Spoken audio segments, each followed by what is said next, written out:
ngomile balulu uvinika wathi utesta ngomlomo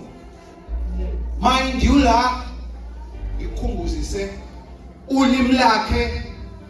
lwayese selinamathele kusekunzima nokuthi akhulume kodwa watesta wese hayi uthithile manje uvinika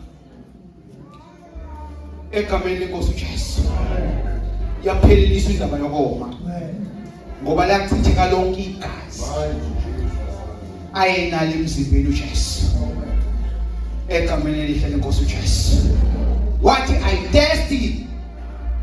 egameni lenkosi uJesu